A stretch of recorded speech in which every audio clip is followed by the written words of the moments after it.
오늘 진짜 전략 김훈식 전문가와 함께합니다. 어서 오세요. 안녕하십니까? 네.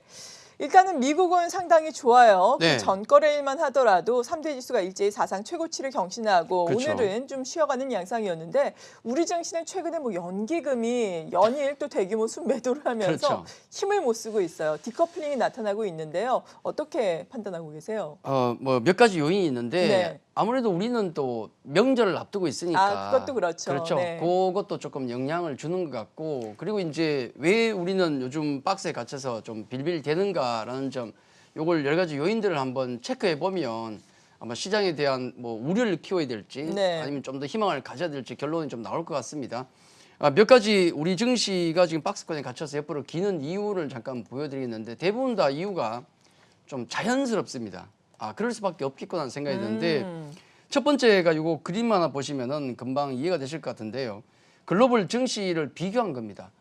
코스피 지수가 하나 놓여 있고 그다음에 이제 미국 S&P 500, 또 독일, 일본 증시 보시면은 지난 11월부터 우리 증시는 36% 폭등이죠, 거의. 네. 올라왔고 미국 보니까 20%, 독일 22%, 일본 굉장히 많이 올랐는데 일본이 28%예요. 예. 주변 국가 비교해 본다 그러면은 우리가 압도적으로 많이 올랐습니다. 그러네요. 이걸 감안하면 좀 쉬어간들 어떨이 자연스러운 현상이다 그렇게 생각하시면 될 것 같고 네.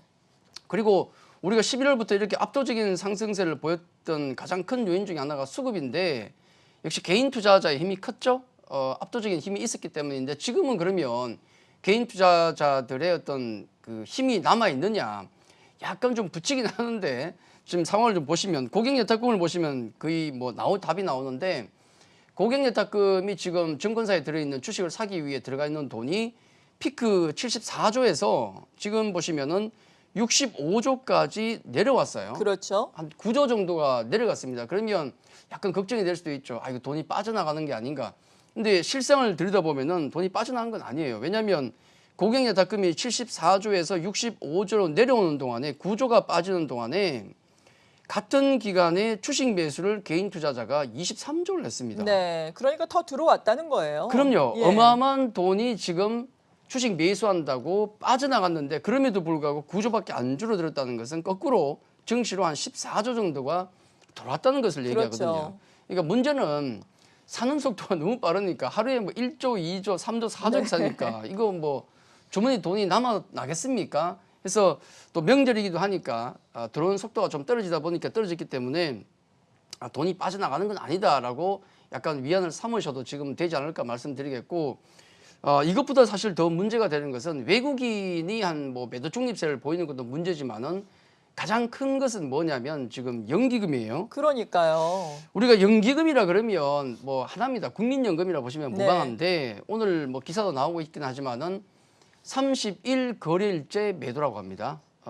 최장 기록을 세우고 있는데 이건 2008년 리만 사태 이후에 주가가 회복되면서 2009년부터 해서 국민연금이 차익 실현 매도를 하는 과정에서 나왔던 그 기록을 넘어서고 있다는 얘기가 나오고 있습니다.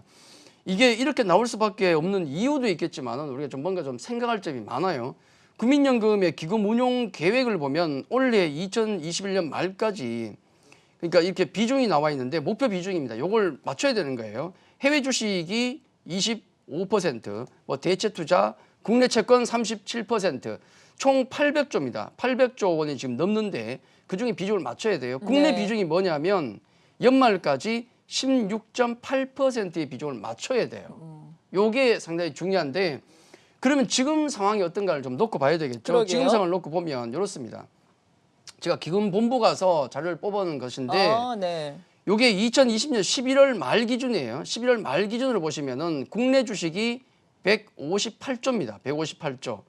요 제가 일부러 좀 계산식을 좀 만들어 놨어요. 네. 혹시 좀 잘못된 게 없나 검증도 해야 되니까. 이 158조가 그대로 있는 게 아니고 그 11월 말부터 주가가 거의 20% 올라왔습니다.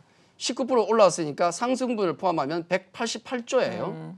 188조에서 또 주식을 매도를 계속 해오니까 네. 12조를 매도했어요. 그럼 이걸 제외하면 얼마가 남느냐? 176조의 국내 주식 자산을 가지고 있는 겁니다. 이게 21.8%예요. 아까 보셨다시피 우리 국내 주식의 목표 비중이 16.8%인데 지금 연기금의 비중이 21.8%면 무려 목표 비중 대비해서 5%가 초과하는 겁니다. 이걸 금액으로 따지면 58이 40조예요. 네. 그러니까 목표 대비해서 5% 초과 상태이기 때문에 연기금은 국민연금은 계속 팔아야 된다는 게 문제가 되거든요. 근데 이게 만약에 그 우리 증시의 어떤 큰 이변이 없는 한, 제가 이변이라고 말씀드리는데 이변이라는 것은 주가 급락을 얘기하는 겁니다. 네. 주가 급락이 없다 그러면은 아마 올 한 해 동안 국민연금은 우리 시장에서 가장 강력한 매도 세력이 될 가능성이 굉장히 높습니다. 거의 3, 40조를 1년 내내 팔아야 되는데 한 달에 그러네요. 얼마나 팔아야 됩니까? 그래서 결론적으로 말씀드리면 우리 동학개미들 열심히 사고 있지 않습니까? 네. 동학개미의 적은 오히려 내부에 있다. 이렇게 얘기할 수 있어요. 근데 아이러니하게도 그 매도하는 그 돈이 내 돈입니다. 문제는. 맞아요. 우리가 국민연금 가입해서 마음에 안 든다고 환매할 수 없잖아요. 네. 그래서 우리가 돈만 꼬박꼬박 내면 우리 미래의 어떤 그 노후를 위해서 재산을 굴리기 때문에 중장기로 보긴 봐야 되는데 나는 매수를 하는데 내가 준 돈을 운용하는 곳에서 팔고 있으니까 이거 얼마나 아이러니합니까? 네. 이게 좀 문제가 있어요. 이게 이 전략이 세워진 게 사실은 그 이런 강세장이 오기 전에 세워진 전략이거든요. 막말로 만약에 지금 좀 심하게 말씀드려서 지수가 우리 알 수 없으니까 3,500, 4,000 가면 뭐 40조, 50조, 100조 팔 겁니까? 네. 그건 아니잖아요. 그러니까요. 이 계획이 장기 계획이 2021년부터 2025년까지 계획인데 문제는 지금 올해는 16.8%가 계획이지만은 2025년까지 15%까지 줄여야 돼요. 근데 상황이 이렇게 바뀌면은 이런 뭐 운영 계획도 좀 바뀌는 게 맞는 것 같은데. 그럼요. 예. 이게 그 나중에 보시면 아시겠지만 일본 쪽이나 그런 연기금을 보시면은 플러스 마이너스 알파 해가지고 네. 약간 유동성 있게 조절을 하거든요. 그렇게 해야죠. 이게 이런 강세장이 올 줄 몰랐다 그러면은 지금 상황에 맞게 적당하게 비중을 조절해야 되는데 장기 계획을 세워놨다고 해서 그냥 방치하면은 원래 말도 안 되는 40조를 매도해야 된다는 겁니다. 네. 그래서 제가 보기엔 분명히 여기에 대해서는 뭔가 좀 변화를 줘야 되는 것이 아닌가라는 말씀을 드리고 그게 아니라 그러면은 우리 장은 지수가 올라가기가 쉽지 않겠다는 말씀을 좀 그렇죠. 드리겠고 이 부분이 이제 우리 수급에 있어서 가장 큰 문제다. 분명히 뭔가 5월, 6월에 또 회의가 있겠지만은 그 전에 뭔가 대책이 나와야 되지 않을까 말씀을 좀 드리겠고요. 제가 이제 이런 상황을 말씀드리면서 또 계속 시장 관찰 포인트라고 말씀드린 것 중에 하나가 저는 항상 세 개만 본다고 말씀드렸거든요. 그러면 이런 상황 속에서 우리 증시는 지금 문제가 없는가 중기적으로 변이 코로나, 고객예탁금, 연준 스탠스를 놓고 봤을 때 뭐 코로나 관련해서는 미국은 지금 속도전이 벌어지고 있습니다. 굉장히 빨리 지금 코로나 관련된 어떤 백신 투여가 빨라지고 있거든요. 네. 이런 부분들은 굉장히 긍정적입니다. 그래서 중국 같은 경우도 경기 민감주들이 지금 움직이고 있어요. 굉장히 좋은 국면이 나오고 있고 고객예탁금 줄어들긴 했지만은 돈이 빠져나간 게 아니고 너무 많이 사다 보니까 그래 된 거기 때문에 아마 요 명절 이후에 한번 추이를 보시는 게 좋겠고 연준의 스탠스 같은 경우는 아직 전혀 변함이 없다는 것. 요걸 감안하면 뭐 우리 증시 주변의 상황들이 아주 나쁘진 않다 아직까지는 그렇게 평가하셔도 되지 않을까 그렇게 말씀을 드리겠습니다. 네, 그렇군요.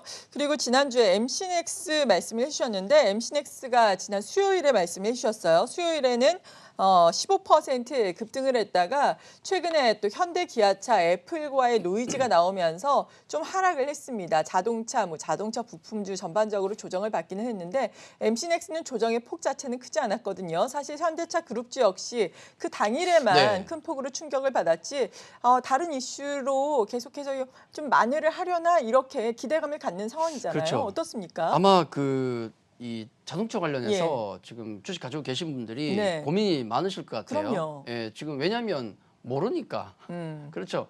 애플 같은 경우는 비밀주의를 얘기하고 있고 또 우리 현대차, 기아차 같은 경우는 놓고 보시면은 지금 삽바 싸움을 하고 있는 게 분명합니다. 이 어느 측면에 놓고 보더라도 애플도 그렇고 우리 현대차 그룹도 그렇고 이 정도로 시장에 관심을 가지면서 뭔가를 논의를 한다는 게 부담이 될 수밖에 없어요. 네. 그러면 일단은 조금 미뤄두고 여론이 좀 가라앉고 그다음 기사가 좀 없어지면 그다음에 아마 논의가 다시 될 가능성이 높죠. 결론은 몰라요 지금 같이 할지 안 할지. 저는 개인적으로 혼자 갔으면 좋겠는데 그렇죠. 왜냐하면 아무래도 그 회사 규모로 봤을 때 조금 위치가 밀릴 수밖에 없다는 생각을 가집니다. 그럴 바에야 아니 뭐 잘하지 않습니까? 기아차도 잘하고 현대 잘하는데 굳이 그럴 필요는 없다. 제가 기아차 일봉을 좀 보여드리면서 좀 고민이 많으신 분들에게 해답이 될지 모르겠지만은 좀 말씀을 좀 드린다 그러면은 아마 기아차를 놓고 보더라도 현대차도 마찬가지고 박스권에 갇힐 수밖에 없는 어떤 그런 상황이 아닌가. 지난번에 이 기아차의 주가를 놓고 보면 여기가 6만 원 선인데 6만 원까지는 기아차 혼자 힘으로 올라온 게 맞습니다. 그렇죠. 분명히 맞고 애플과 논의가 여기서부터 시작됐거든요. 그 이후에 두 번의 급등, 그다음에 지금 박스권에 갇힌 모습인데 이제는 그 위쪽으로 박스권을 돌파하기에는 애플과 모멘텀은 당분간 가라앉을 겁니다. 네. 이 부분 때 돌파는 못할 것이고 그렇다고 완전 제자리로 돌아가려니까 끝난 게 아니거든요. 논의가 분명히 재개될 가능성이 높아요. 앞으로. 그래서 박스권에 갇힐 가능성이 높다고 놓고 본다 그러면은 롱텀 투자자 입장에서는 가져가서 끝까지 확인하는 게 맞다고 봅니다. 네. 다만 단기 투자자분들, 성향이 단기 투자자분들 같은 경우는 제가 보기에는 기회비용이 있으니까 조금 비중을 줄여서 다른 쪽에 갔다가 더 들어가는 게 낫지 않을까. 그렇게 제가 말씀을 좀 드리도록 하겠습니다. 네, 그렇다면 다른 3C 관련된 종목들 네. 요즘에 소개를 해주고 계시잖아요. 그런 종목들은 어떻게 해야 될까요? 예. 그리고 앞서서 MC넥스 말씀을 드렸는데 그렇죠. 이러한 뭐 자동차에 들어가는 뭐 카메라 모듈 쪽이라든지 자동차 부품 쪽은 어떻게 해야 되는 건가요? 저는 똑같은가요? 여전히 긍정적으로 보고 있습니다. 예. MC넥스 같은 경우가 이제 당일 15% 폭등 가까이 보이다가 좀 슬금슬금 밀렸잖아요. 애플 덕분에 밀렸는데 재밌는 게 뭐냐면 지금 애플에서 애플카 얘기도 나오지만은 VR 얘기가 또 나오고 있어요. 맞아요. VR 쪽을 또 어떻게 판을 키우기 위해서 노력하고 있는데 삼성도 또 가세하고 있는데 네. VR 그러면 또 중요한 게 뭡니까? 눈이 중요하잖아요. 그렇죠. 또 카메라거든. 이것저것 둘러봐도 자율주행차든 스마트폰이든 VR이든 이 눈이 되는 카메라 모듈, 카메라 같은 경우는 중요하지 않을 수가 없습니다. 네. 그래서 MC넥스 같은 경우는 여전히 관심권에 두시는 게 중요하고 지난주에 MC넥스와 인소프트 말씀드렸지만은 두 종목 모두 한 주간 어려운 장에도 불구하고 굉장히 좋은 모습이었고요. 네. 자, 이번 주 같은 경우는 또 우리 종목 중에서 돌려 먹어야죠, 계속. 좋은 종목에서 계속 돌려 먹으면 수익은 금방 납니다. 오늘 특이점이 나온 종목 같은 경우는 카카오, 첫 번째는 카카오와 인텍플러스.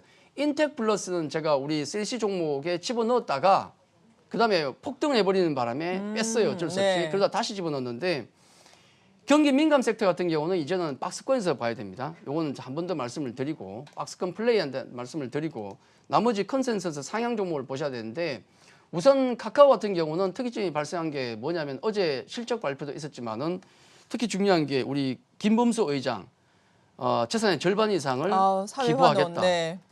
얼마나 진짜 존경할 만한 그런 일입니까? 그럼요. 정말 대단한 일이 되겠고 일본 뭐 다른 기업 같은 경우는 뭐 주주들에게 배당도 안 하고 혼자 먹겠다고 하다가 국세청에 세금 두들겨 맞는 기업도 있는데 얼마나 대비됩니까?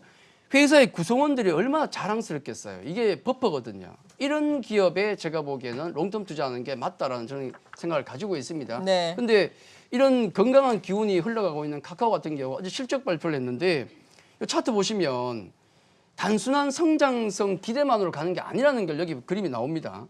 2017년 같은 경우도 주가가 더블 이상 올라갔거든요. 네. 당시에 8만 원에서 16만 원까지 올라갔었는데 굉장히 그때도 주가의 어떤 성장폭이 가팔랐지만은 특히 그때는 성장성만으로 갔어요. 우리 페이도 하고 뱅크도 하고 뭐 그다음 모빌리티도 합니다. 우리 네. 열심히 갈 겁니다 했는데 그다음 주가 실적을 보니까 사실 만족스럽지 못했어요. 그렇죠. 아쉬웠죠. 이익을 근데- 못 내니까. 그럼요. 근데 지금 주가가 이렇게 뛰고 나서 보니까 매출액이 무려 2배 이상 뛰었고 네. 영업이익 같은 경우도 2배 이상 훨씬 뛰었고 특히 뭐 순이익 같은 경우는 한 3배 넘게 뛰었거든요. 그러니까 뭐냐면 우린 단순한 기대감만으로 가는 기업이 아니라는 것을 숫자라도 검증해 준 거예요. 네. 아니 뭐 오너 같은 경우가 건전한 마인드를 가지고 있고 기업 성장성 높고 실적까지 좋은데 어떻게 증권사의 평가가 나쁠 수가 있겠습니까? 아마 아침에 뭐 증권사 리포트 나왔겠지만은 대부분 다 목표가를 상향했을 겁니다. 네. 이런 기업들은 조정이 나올 때마다 우리가 충분히 롱텀 투자할 수 있는 오래 갖고 가면 충분히 좋은 실적이 성적이 나올 수 있는 기업이 아닌가라는 말씀 하나 드리겠고 그리고 두 번째 기업 같은 경우는 인텍플러스가 되겠는데요. 이 회사 같은 경우는 제가 또 눈여겨보는 이유 중에 하나가 아침에 그런 얘기가 있었습니다. 반도체 관련해 가지고 네. 미국과 중국과 대만이 지금 힘을 합하고 있다. TSMC를 선봉에 세우고 나서고 있다는 얘기가 있어요. 네. 반중국 세력입니다. 그래서 우리 반도체 업체 같은 경우도 지금 아마 고심이 클 것 같은데 인텍플러스 같은 경우는 반도체 장비 업체예요. 동사 같은 경우는 재밌는 게 뭐냐면 그 리포트 하나가 나왔는데 리포트가 28페이지 리포트가 나왔어요. 네. 저는 증권사 리포트를 이렇게 봄에 있어서 이게 이틀 전에 나왔습니다. 증권사 리포트를 보면서 10페이지 미만 리포트는 저는 아예 안 읽습니다. 내용이 없어요. 뒤에 그림 몇 장 빼고 뭐 숫자 재무제표 넣어버리면은 읽을 건 한두 장밖에 네. 없거든요. 그러니까 최소한 20페이지 정도는 돼야지 상당히 성의가 있구나. 내용도 깊이가 깊을 수밖에 없고 그러겠네요. 분명히 그 연구원은 이 종목에 대해서 독하게 연구를 했을 겁니다. 당연하겠죠. 그래서 28페이지 리포트를 제가 읽으면서 이 정도 리포트면 진짜 정성을 봐서라도 주식을 사줘야 된다. 저는 한 20페이지 리포트 나오면 일단 사줍니다. 네. 정성이 있기 때문에. 2017년에 제가 아까 그 카카오 말씀을 드렸는데 그 당시에 제가 8만 원부터 막 세일하고 다닐 때 그때 갑자기 한 10만 원대에 10만 원 가격 갈 때 애널리스트 리포트가 20페이지가 나왔어요. 그때도 카카오. 그래서 그 당시에도 상당히 좀 주목해서 봤었는데 이번에 인텍플러스가 문제는 뭐냐면 이게 뭐 시가총액이 조 단위도 아니고 몇천억밖에 안 되는 기업에 대해서 이 정도까지 깊이 봤다는 것은 굉장히 내용이 깊고 한번 여러분 읽어보시면 분명히 좋은 어떤 내용을 확인할 수 있을 겁니다. 그래서 유점이 뭐던가요? 특히 이 기업의 그 리포트에 나오는 내용이 뭐냐면 네. 글로벌 기업의 이름이 많이 나와요. 인텔, 네. TSMC. 이 기업이 반도체 검사 장비거든요. 그 정도로 굴지의 기업들과 연줄이 다 있다는 것을 강조하는 리포트예요. 그래서 네. 지금같이 쇼티지가 나고 있는 상황 속에서 동사의 실적이 안 나올 수가 없다.